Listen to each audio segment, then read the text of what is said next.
유쾌한 남자들의 시시콜콜 토크쇼 김프로쇼 지금 시작하겠습니다. 저는 김프로입니다.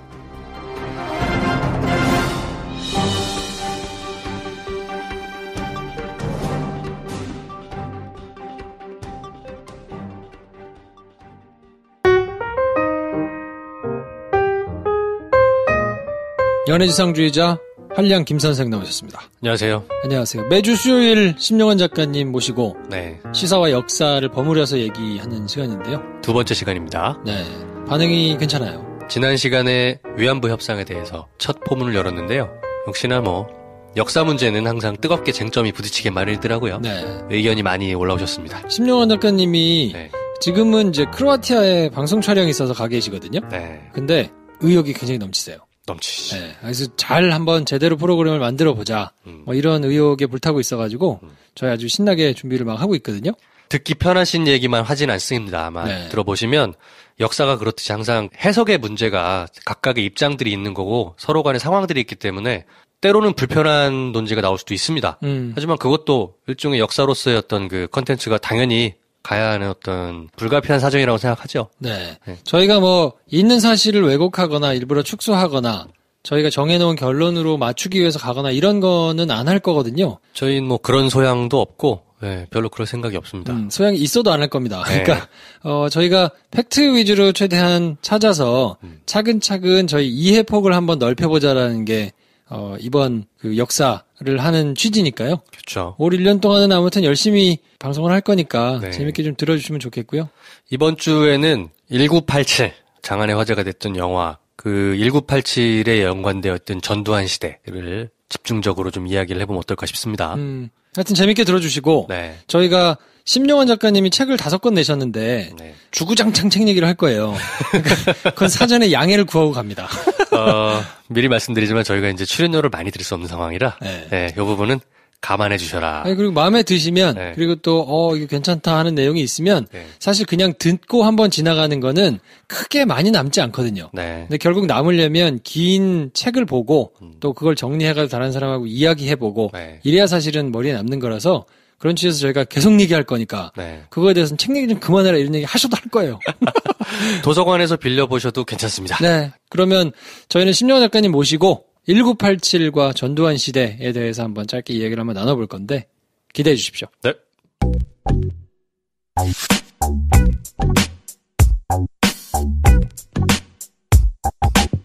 여러분께서는 지금 유쾌한 사람들의 영화 시사 토크쇼 김프로쇼를 듣고 계십니다.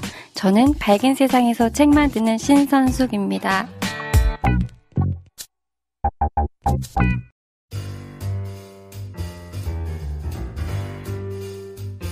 네, 심영환 작가님 모셨습니다. 어서 오세요.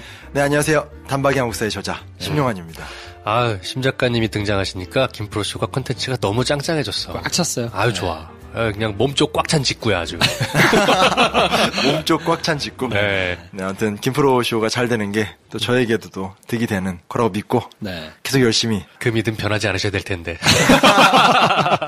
참 그래서 아예 노골적으로 광고를 하나 하고 시작할까 하는데요. 2월 8일부터 10일.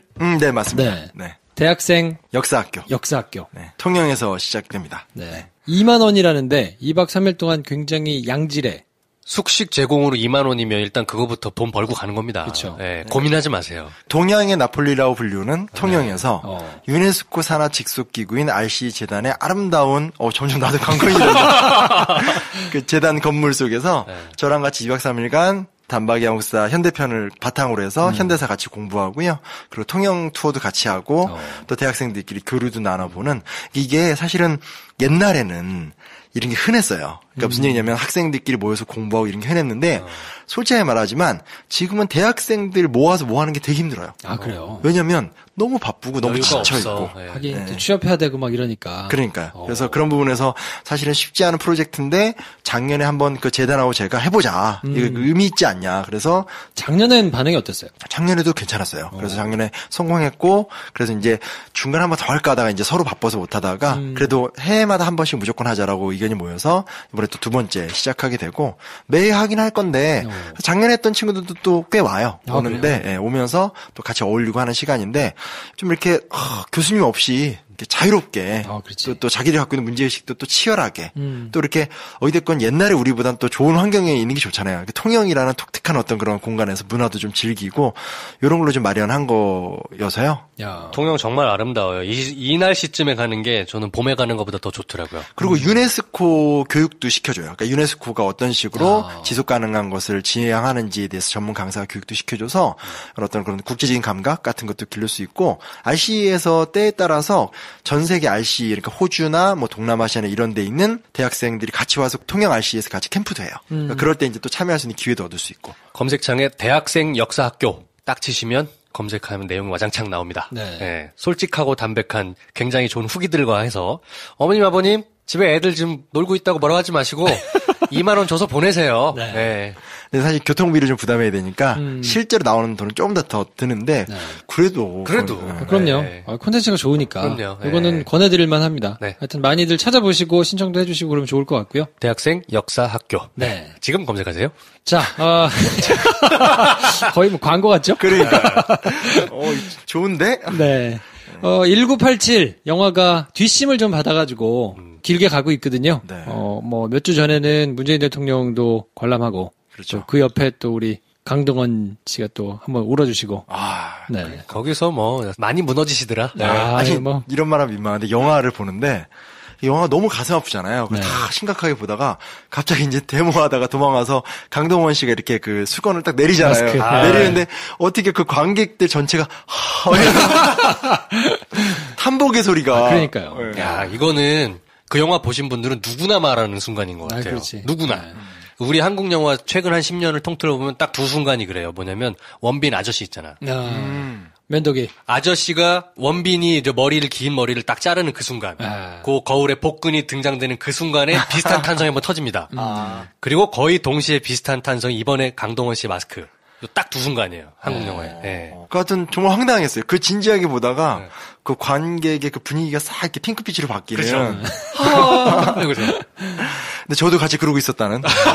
독특한 캐릭터예요. 네, 강동원 씨는. 네, 하여튼 강동원 씨를 이한열 열사로 캐스팅한 거는 참 신의 한 수가 아니었나. 신의 두 수. 네. 진짜. 네. 저희가 지금 미리 사실 녹음을 하고 있어서 솔직하게 말씀드리면 이 방송이 나갈 때의 그 흥행 스코어까지는 정확하게 말씀은 못 드리겠습니다만 뒷심을 받고 계속해서 이어져 가고 있을 것만은 분명합니다. 그렇죠. 네. 근데 이제 조금 나이가 어리신 분들은 아무래도 직접 체험을 해보지 않은 시대의 일이니까 그 영화 안에 담겨있는 여러 가지 디테일이나 의미나 이런 것들을 그냥 지나쳤을 수 있거든요. 그래서 우리가 그게 이제 전두환 시대 때 일어났던 일이니까 그렇죠. 그 배경을 한번 쭉 짚어가지고 얘기를 한번 좀 들어보면 어떨까. 요런 시간을 한번 전두환 정권과 1987에 대해서 한번 이야기를 해보는 시간을 가져보면 어떨까. 물론 이런 거는 있어요. 1987이 흥행을 하면서 그 영화에 들어가 있는 사람들의 인물과 또 상황들 또 디테일하게 들어가면 강동원 씨가 신었던 운동화, 그러니까 이한열 열사의 운동화, 타이거. 실제로 이제 그걸 신으셨다 거잖아요. 그런 요소들에 대한 나름의 블로그들은 많아요. 그 정도만 찾아보면 박처원이 누군지, 그리고 뭐 남영동 대공분실이 뭔지 이런 거에 대한 기초적인 지식들은 짧은 검색만으로도 이제는 어느 정도 해결이 됩니다. 네. 다만 그 뒷단까지 들어가는 해설까지는 사실 쉽지가 않더라고요. 이거는 심용환 작가만이 할 수 있다. 오로지. 네. 그 누구도 할 수 없고 유시춘도 못해. 그리고 이건 어디 나와 있다? 단박에 한국사 현대편에 있다. 장사꾼들.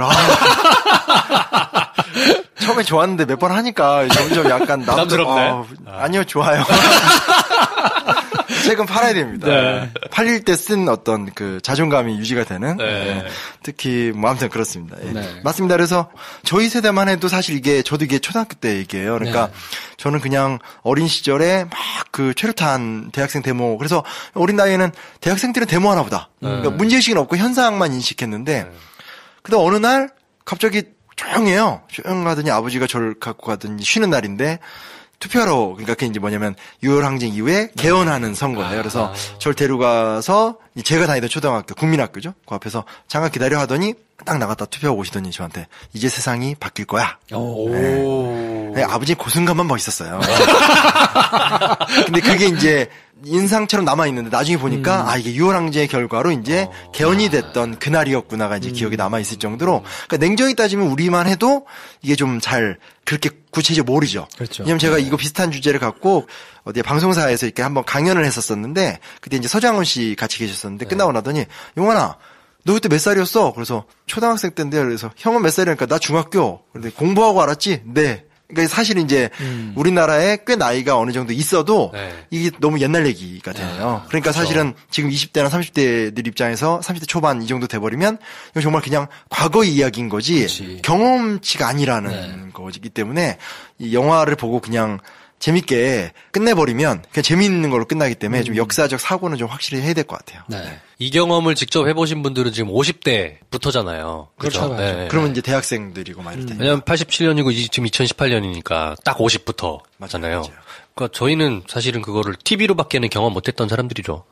네. 그래서 아무튼 저희가 지난번 1987 편에서 유시춘 씨가 나와가지고 이렇게 쭉 설명해 주시는 내용을 이제, 뭐, 전달을 해드렸기 때문에 아주 대략적인 거는, 설명이 이제 됐을 거라고 보는데, 그래도 이 시대가 가지고 있는 특수성이라는 게 좀 있잖아요. 그렇죠. 그때 사람들이 왜 저렇게 데모를 했으며, 왜 저렇게 할 수밖에 없었는지, 뭐 이런 거에 대한 설명을 처음부터 조금 차근차근 해주시면 어떨까요? 그러니까 일단은 전두환 정권 자체가 너무 불법적으로 들어온 정권이죠. 왜냐면 박정희 대통령의 서거를 통해서 1979년 이후에 이제 민주화가 된다라고 모두가 다 생각을 했던 상황이었고 심지어 박정희가 사라지니까 그 집단들도 민정이양을 준비하고 있었던 상황이었는데 김재규가 박정희를 죽였잖아요. 네. 김재규의 두 정보기관 국가정보원과 지금 국가정보원이지만 그때는 중앙정보부였고 이 당시 이제 지금 기무사지만 옛날에 보안사였는데 두 정보기관 중에서 한 정보기관의 수장이 박정희를 죽인 거거든요. 네.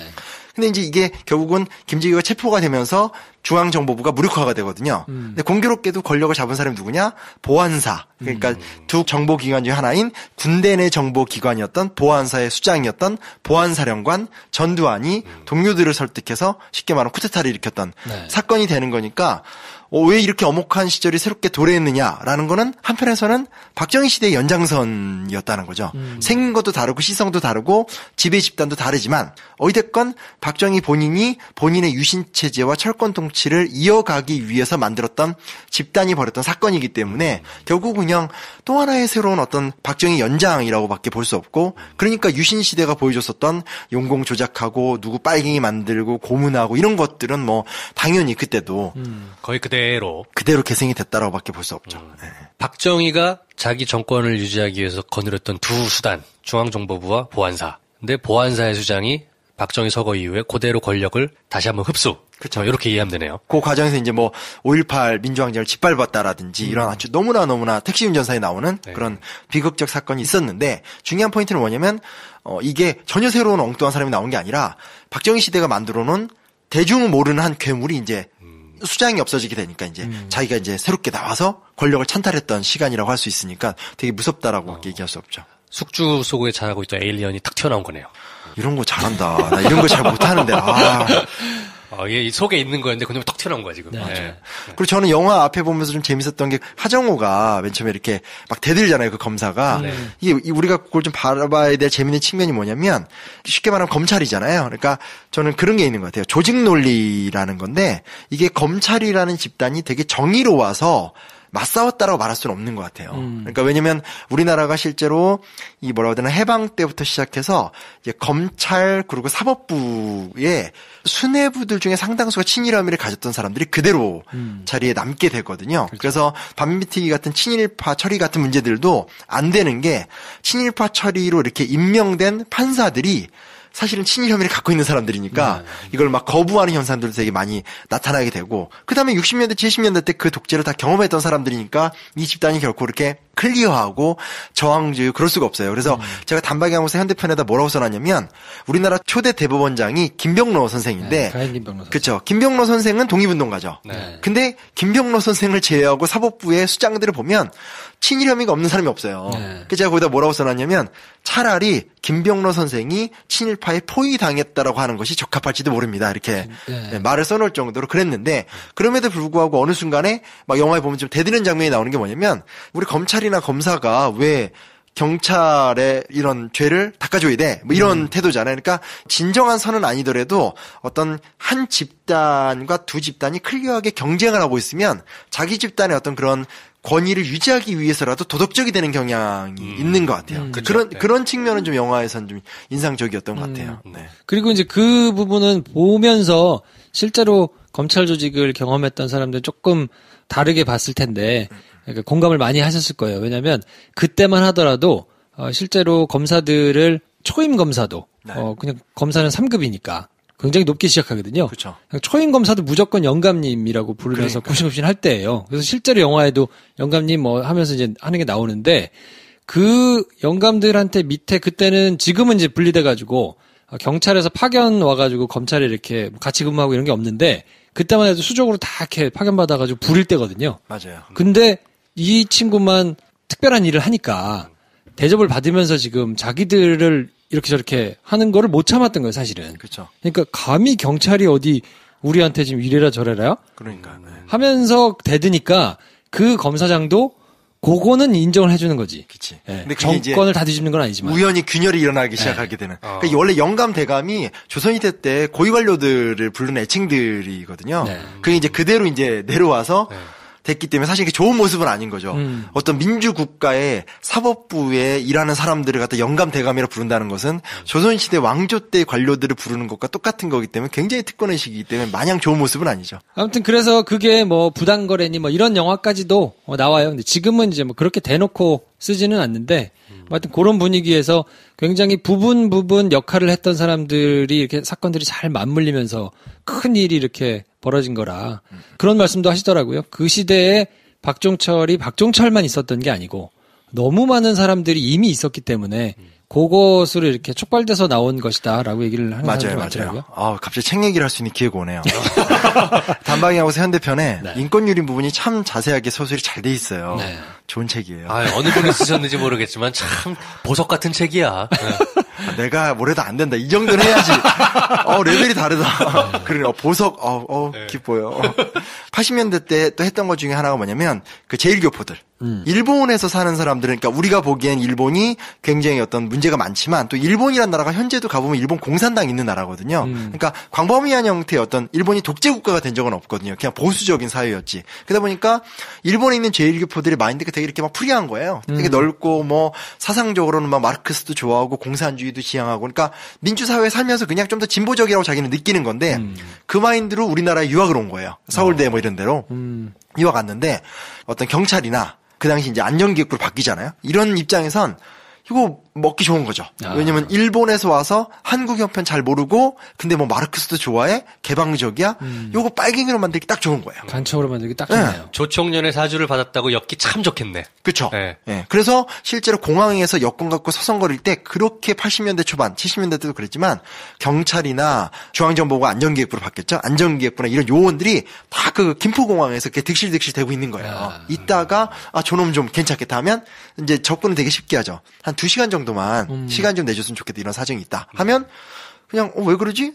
뭐 사실 뭐 안 하겠다고 말하기도 그렇잖아요. 그러니까 2시간이라고 하니까 그냥 협조하면 되겠지 하고 따라가는데 가는 순간 이제 차에 실려서 어디로 가는지도 모른 채 그냥 끌려가가지고 그렇죠. 지금 가면 거기 들어가면 이제 그 대령 이런 사람들이 진짜 이렇게 몽둥이 같은 거 들고 나오면서 풍채 되게 좋은 사람들이 막 책상 빡빡 던지면서 너 내가 지금 이 상황에서 죽일 수 있다. 빨갱이는 법이 필요하지 않다 이러면서 완전 겁박하고 폭력을 막 휘둘러거든요. 그러면서 이제 하다가 보통 그렇게 해서 한번 겁주고 체크만 해두는 거죠. 얘가 어떤 애인지 내보냈다가 어떤 상황, 그러니까 뭔가 정권에 해가 되거나 위협이 될 좀 상황이 되면 그때 이제 사건을 조작하는 거죠. 그러니까 영화에도 보면 그 설경군가요. 그래서 이렇게 그렇죠. 뭐 김영삼, 김대중 다 엮어서 이렇게 간접 사건을 조작하려고 하는데 계속 기획을 하는 거예요. 뭐 이렇게 독일 유학생들이 이용해서 이건 박정희 때긴 하지만 뭐 동백님 사건이라고 하잖아요. 동베를린 간첩단 사건. 네. 그리고 뭐 제일교포 유학생 간첩단 사건. 이런 식으로 해서 이제 기획을 하고 그 기획에 따라서 그 공항에서 내렸던 몇몇의 애들을 끌고 와서 다시 이제 고문을 막 하면서 간첩으로 만들어버리는 거죠. 간첩으로 만들어버리는 거죠. 그래서 딱 터트리면 워낙 이제 그때만 해도 레드 컴플렉스가 세기 때문에 또 간첩이야 이러면서 사람들이 이제 또 야당을 싫어하고 그냥 전두환 각하에게 충성하고 이런 식의 어떤 흐름을 만들어내던 게 이제 영화에서도 한 부분으로 나왔던 건데 박종철 군도 고문을 당했잖아요. 네. 근데 남영동이라는 영화에서도 더 디테일하게 묘사가 됐지만 너무 잔인한 게 막 그 성기 고문 같은 것 같아요. 그러니까 이제 이렇게 알몸을 하고 물고문하고 이런 거 우리가 보통 봐서 아는 얘기인데 전기 뭐. 전기 고문도 김근태 고 의장의 회고에 따르면 어느 정도가 지나면 몸에 이 수분이 다 빠진대요. 그러면 전기공을 하기 시작하면 전기가 오는데 몸에 수분이 없으니까 땀구멍에서 연기가 쫙 올라온대요. 그러니까 이건 상상을 초월하는 단계인 것 같아요. 그래서 그렇게 하기도 하고 손톱 사이에다가 침으로 칵 찍는 그런 것도 하고 남영동 영화가 묘사가 잘 된 게 일단은 빨개 벗겨놓고 남자들 얘기나 좀 이렇게 그 짝대기 같은 걸 갖고 묶어놓은 다음에 성기를 막 때리는 거예요. 그게 얼마나 모욕적이에요. 그런 식으로도 하기도 하고 제가 읽었던 것 중에 가장 최악의 기록은 코일을 성기에 감는 거예요. 그러니까 전기 코일. 아이고. 그래서 이제 그 전기고문을 하니까 그 이후에 이제 성불구가 되거나, 아니면 이제 심각한 어떤 그런 장애를 겪거나. 그러니까 우리가 헷갈리게 만드는 게 박종철의 죽음이 너무너무 안타깝잖아요. 근데 중요한 게 뭐냐면 죽음도 너무너무 안타까운데 그런 죽음이 한둘도 아니었고 또 하나 우리가 간과하는 게 뭐냐면 살아남았는데 미쳐버리거나 그 상처를 해결받지 못하거나 이런 사람들도 너무너무 많아요. 그래서 예전에 다큐멘터리 같은 거 보면 좀 거친 말로 하면 병신이 된 거예요. 그러니까 이제 완전히 지능이 막 이상해지고 그래서 같이 싸웠었던 아내가 같이 사는데 그냥 이렇게 자식 키우듯이 키워가는데 너무나 똑똑했고 총명했던 친구가 거기 가서 몇 번 고문당한 다음에 그렇게 변해 있거든요. 그러니까 그런 걸 보면 이게 과거 옛날의 이야기가 아니라 경험했던 사람들한테는 씻을 수 없는 상처로 계속 남아있다는 것들도 우리가 조금 더 생각을 해볼 필요가 있지 않을까. 여러분 그 영화 자백 보시면 지금 MBC 사장 드신 최승호 감독이 만드신 자백의 전반부는 서울시 간첩단 유성 씨 얘기지만 후반부는 그 말씀하신 제일교포 간첩 조작단 사건의 피해자였던 제일교포 이야기가 나옵니다. 맞아요. 그분이 그렇게 거의 실어증처럼 말도 잘 못하고 사람도 잘 못 알아보는 형태로 지금 일본에 살고 계세요. 네. 맞아요. 거기 나와요. 이게 물론 이제 최근에도 영화 나오고 간첩 조작하는 게 나온 게 다 연결이 된 거예요. 1940년대 때 미국에서 간첩을 잡고 싶어서 시작했던 기술로 우리나라에 특무대가 만들어지기 시작했고 그 특무대가 나중에 군대 내 보안사랑 중앙정보부로 가고 걔네들이 계속 그런 식으로 용공 조작하는 형태를 통해서 안보 정세를 유지해오면서 왔기 때문에 그래요. 네, 그게 이제 하루 이틀 된 게 아니라 몇십 년이 된 관행이 되니까 최근에도 이제 그 이명박 박근혜 정권 때도 유사 사건들이 나타나는 거죠. 다만 대상이 바뀌는 거죠. 옛날에 이제 뭐 제일교포라든지 뭐 어부가 이렇게 그 물고기 낚다가 바다로 가면 어디까지인가 휴전선이 없잖아요. 그러니까 하다가 보니까 실수로 이렇게 넘어갔다가 잡혀오거나 이런 사람은 이제 빨갱이로 만들어 버리거나 했다라면 최근에는 탈북자 같은 사람들을 그렇게 만들어버리는. 제일 약한 고리인 사람들을 치는 거잖아요. 네. 그렇죠. 그러니까 그런 못된 관행이 계속 남아있다라 볼 수 있는 거죠. 네. 지난 9년 동안에 사라졌다고 생각했던 것들이 너무 부활해가지고 말도 안 되게 진행된 것들이 많아가지고 참 어떻게 지냈나 싶을 생각이 드는데 저는 되게 인상적으로 봤던 게 그 와중에 이제 그 기사를 쓰려고 노력했던 이런 기자들의 노력들이 나오잖아요. 근데 그 더 지나서 보면 그렇게 노력했던 사람들이 또 뭐 부역을 하고 있거나 뭐 이런 사례들이 있기 때문에 박종철이 지키려고 했던 네 그렇죠. 네, 이런. 박종훈이라고 뭐 예 그렇기도 하고 등등 뭐 기사를 썼던 기자도 그렇고 뭐 하여튼 여러모로 참 생각할 거리가 좀 많았던 그 영화였던 것 같은데 작가님이 보시기에는 제일 그래도 좀 인상 깊게 보셨던 부분은 어떤 게 있나요? 일단은 방금 말씀하신 분에게 그냥 살짝 덧붙이고 싶은 게 하나 있는데 그러니까 그거죠. 단죄를 안 한 역사가 갖고 있는 한계 같아요. 왜냐면 그 이후의 역사라는 게 영화에서는 87년 민주항쟁의 성공으로 끝나지만 끝난 다음에 이제 우리가 완전히 독재 정권을 처리하고 전두환을 사형시키고 그 당시에 그런 독재에 협력했던 사람들을 다 뭐 쫓아내고 공민권, 선거권을 박탈시켜버리고 이렇게 정리한 다음에 민주사회가 된 게 아니라 그 당시에 이제 6.25항쟁을 성공을 거두자마자 사실은 두 패로 쪼개지잖아요. 전 그게 너무 생생히 기억나요. 그 전까지 그렇게 치열하게 가다가 딱 그 개헌 끝나고 나니까 저희 집안만 해도 두 개로 짜개진 거죠. 김영삼이냐 김대중이냐. 쫙 짜개져서 세 페이지가 크게 말하면 이렇게 김영삼파와 김대중파와 하나가 되자라는 파. 근데 결국 이제 하나가 안 되니까 두 개로 쪼개지고 그 결과적으로 해서 결국은 전두환하고 똑같이 함께 쿠데타를 했었던 노태우가 대통령이 되잖아요. 네. 그리고 나중에 결국은 김영삼과 김대중이 화해가 안 되니까 김영삼이 3당 합당이라고 그래서 노태우와 함께 본인이 40년간 싸웠던 박정희 집단인 김종필과 그리고 전두환 집단이었던 노태우랑 연합을 해서 3당 합당을 만들어서 대통령이 돼버리고 그가 개혁을 하고 그 다음에 또 김대중 대통령도 솔직히 말해서 DJP 연합이라고 그 김영삼한테 밀려났었던 구유신 잔당인 김종필과 연합을 해서 들어가서 뭐 이한동 국무총리 그 옛날에 다 민정당 그 전두환 쪽에 있었던 사람들을 국무총리나 국정원장 시키면서 권력을 운영했거든요. 그러니까 당연히 전두환이나 노태우 같은 사람들은 재판 사형 선고를 받아도 1년 만에 나오고 수계가 1년 만에 나오니 그 밑에 있었던 수많은 부역자들 같은 경우는 그건 뭐 처리가 됐을 리가 없잖아요. 그렇죠. 그러니까 그걸 보면서 세월이 지나면서 느끼는 거지. 아, 이게 정의롭게 살아봤자 필요 없구나. 왜냐면 제가 단박이하고서 현대편에도 써놨는데, 이한동이라는 사람이 이제 그런 것과 이제 얽혀져 있으니까, 지금 이제 제주도 지사하고 계신 원희룡, 그 당시 국회의원이 이제 그 이한동이 검사 시절에 졌던 어떤 인권유린을 기억하냐 하니까 똑같아요. 기억이 안 난다. 확인할 수 없다. 유감이다. 마지막에 뭔지 알아요? 재발 방지를 자기가 맡겠다. 당신이 맡으면 어떻게 당신이 한 일을 뭐라고 하는데. 그러니까 항상 나오는 게 기억이 안 난다. 유감이다. 그리고 앞으로는 이런 일이 안 생기겠다. 그러면서 정권이 2번이나 바뀌고 정권 교체가 됐는데도 김대중 대통령 때도 그런 사람이 국무총리를 하거나 국정원장 같은 걸 하니 그런 걸 보는 세대들이 제일 처음에 정의롭게 살다가 변절 될 수밖에 없는 부분이 분명히 있었던 거죠. 그러니까 저는 영화 1987을 그냥 감상으로 끝나버리면 그건 전형적인 국뽕 영화인 거죠. 야, 우리가 이렇게 고생해서 민주국가가 됐어. 근데 그게 아니잖아요. 아니죠. 거기 나왔던 수많은 사람들이 변절과 타락의 과정을 거쳤다는 거를 생각해 본다면 우리가 해결해야 될 과제들은 너무 많다라는 생각이 좀 들어요.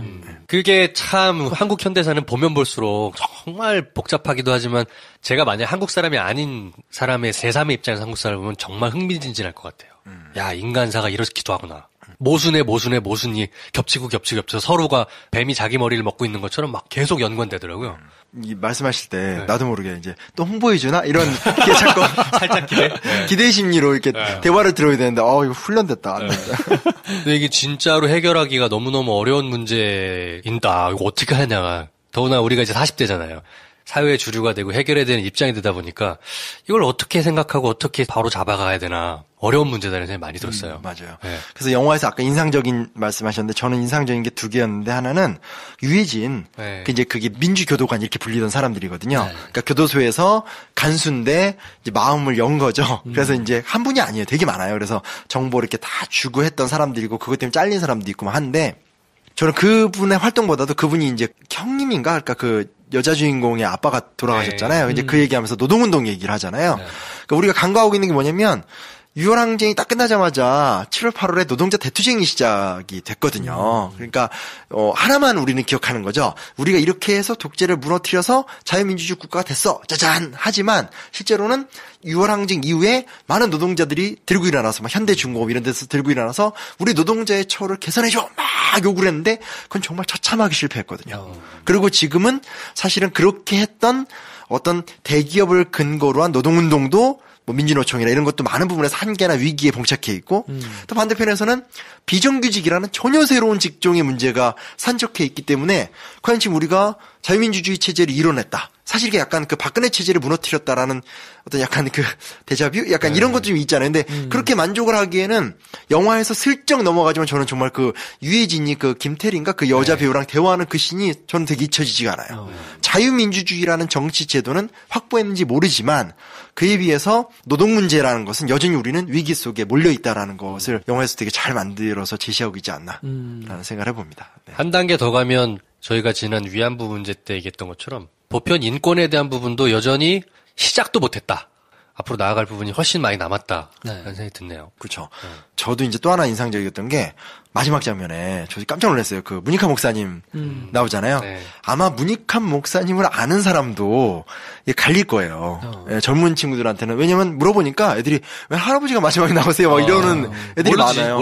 몰라요. 그리고 열사 이런 단어도 그게 이제 그때 얼마나 치열하게 쓰인 단어인지를 모르더라고요. 근데 마지막에 보면 막 박종철 열사요, 이한열 열사요 하면서 문익환 목사님 잠깐 나오고 영화 끝나잖아요. 근데 어쨌든 문익환 목사님 하면 이제 그 6월 항쟁 이후에 진정한 어떤 민주주의 완성 통일이다라고 하면서 숱한 반대 속에도 불구하고 1989년인가 아마 그럴 거예요. 그때 이제 방북을 해서 김일성을 만나고 왔잖아요. 근데 그때 난리 났었잖아요. 저는 진짜 솔직히 말해서 그때는 저런 빨갱이 뭐 이런 거 있잖아요. 막 너무 무섭고 왜 저길 가? 그러면서 방송에서 그 김일성과 만나는 장면이 너무 충격적이었어요. 그래서 그걸 객관적으로 바라볼 여력이 없었죠. 어리니까. 그렇죠. 근데 나중에 보면 이 사람이 이런 의도 때문에 갔구나가 이루어지게 되는데 최근에 또 이제 남북관계 문제가 지금 굉장히 큰 화두잖아요. 그런 부분에서는 또 그 부분도 하나의 좀 중요한 화두를 던져주고 있지 않나라는 좀 생각도 해보게 되고요. 네. 문익환 목사는 나중에 저희가 한번 따로 특집을 다뤄도 좋을 것 같아요. 문 목사님이라는 인물에 대해서는. 현재 현황이 어떻게 돼 있냐면 그 문익환 목사님이 생전에 사셨던 통일의 집이라는 데가 강북구 수유동에 있어요. 그래서 그분의 따님이신 분이 관장님으로 계시는데 물건을 다 지금 한신대로 옮겨놓고 박물관 제작 작업 중에 있습니다. 그래서 후원을 원하시면 통일의 집이라고 쳐서 들어가시면 그 새롭게 만드는 박물관에 참여 주주가 될 수 있고요. 흥미로운 건 문익환 목사님의 조카분이 이한열 열사랑 친구인가 그래요. 그래서 현재 유일하게 이한열 기념관이라는 게 있어요. 연세대 근처에. 그래서 제가 연세대 세존에 하니까 씩 웃으시면서 학교보다는 동창들이 좀 많이 힘을 쓴 것 같아요. 그래서 특히 그 우상호 의원 그분이 굉장히 많이 도와줬대요. 그래서 공교롭게도 그 문익환 목사님의 조카분이 이한열 기념관 학위 실장인가로 또 계세요. 그런 식으로 이제 그 시대를 사셨던 분들이 이렇게 또 이야기를 만들어가고 하시더라고요. 문익환 목사님 건에 대해서는 좀 후원을 한번 생각해봐야겠습니다. 네. 그리고 어찌됐건 되게 많은 대학생들이 죽었잖아요 그때. 근데 유일한 기념관이 이한열 기념관 하나밖에 없어요. 그런 것도 우리가 좀 생각을 해봐야 되겠죠. 독립운동가들에 대해서 우리가 이렇게 치열하게 기리는데 독립운동가들이 나라를 독립시켰다면 우리나라를 민주주의로 만든 사람들도 되게 많은데 그 희생자들에 대한 기억, 사랑, 존경 이거는 정말 너무 부족한 것 같아요. 그런 거에 대한 좀 대응도 필요한 것 같고. 그게 여태까지 계속 이제 지적을 했듯이 이해관계에서 자유롭지 못한 사람들이 계속 정권을 이제 유지하는 이런 자리에 있다 보니까 가급적이면 기억하지 않는 쪽으로 적당히 하고 지나가는 쪽으로 이렇게 좀 유도해온 측면이 좀 있지 않나 싶고 이런 것들이 계기가 돼가지고 좀 되새겨보고 기억하고 조금 더 나은 제도를 우리 안에 정착시키기 위해 가지고 노력하는 이런 노력들이 좀 필요하지 않나 싶은 생각이 좀 들거든요. 맞아요. 작가님 되게 좋으시겠어요. 뭐가 좋아요? 현대사에 여전히 기록해야 될 역사가 너무 많네요. 역사학자로서. 책을 새로 쓰십시오. 이거 어떻게 받아야 되지? 해야 될 일이 많잖아. 얼마나 좋아. 일단은 좀 많이 사주시면.